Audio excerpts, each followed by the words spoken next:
Long ago, a shepherd ran home terrified. I saw something terrible, he cried to his wife and son. It's as big as our 4 horses. It has long, sharp claws, a long, pointy tail, and shiny blue scales all over its body. His son looked up from his book. That sounds like a dragon, he said.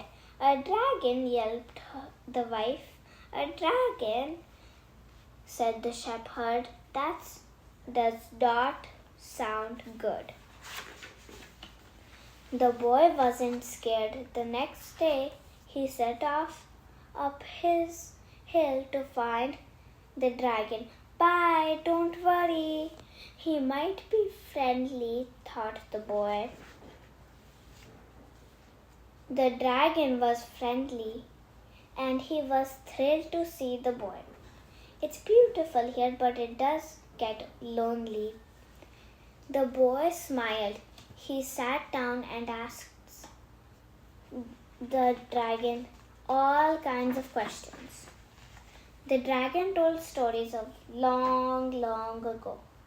There were dangerous dragons everywhere, and brave knights fought them to rescue princesses. The boy came back every day to hear the stories. But then the villagers found out about the dragon. They were terrified. The boy ran straight to the dragon. The villagers want to get rid of you, he panted, but I won't hurt a fly. That afternoon, the boy heard even worse news. He's here. He's going to fight the dragon. St. George the dragon killer. Who's here? The boy rushed back to the dragon. St. George the dragon killer wants to fight you, gasped the boy. And he has the longest spear I've ever seen, but I don't like fighting. I'll just hide in my cave until he goes away, said the dragon.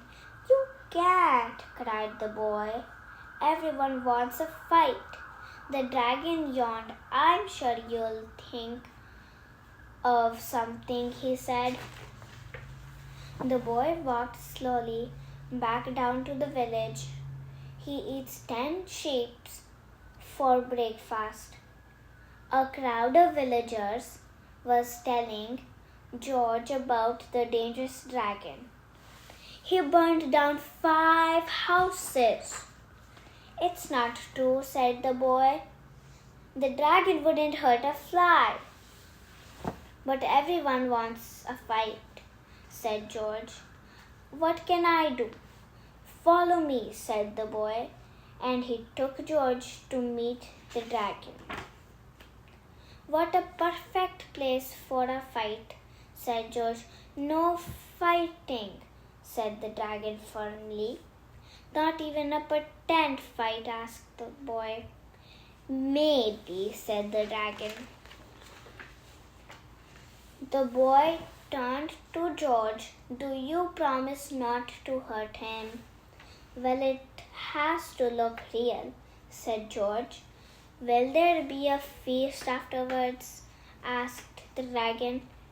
There will, and you can come, promised George. The next morning, lots of villagers arrived to watch the fight. The boy waited nervously by the dragon's cave. They cheered and waved when St. George rode into view, but where was the dragon? Then a roar echoed around the hills. Flames filled the air.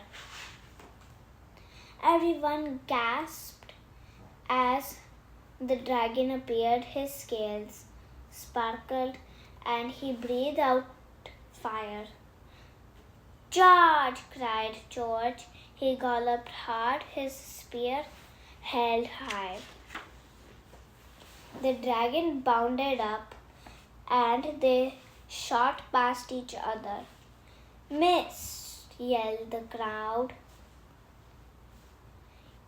George and the dragon turned around and charged again. This time there was no way they could miss. Clatterbang! The dragon slumped to the ground. George towered over him, cut off his head. "I think the dragon has learned his lesson," George declared. "Let's invite him to our feast." And he led the villagers, the boy, and the dragon back down the hill. The boy was happy because his plan worked. The villagers were happy because they'd seen a fight.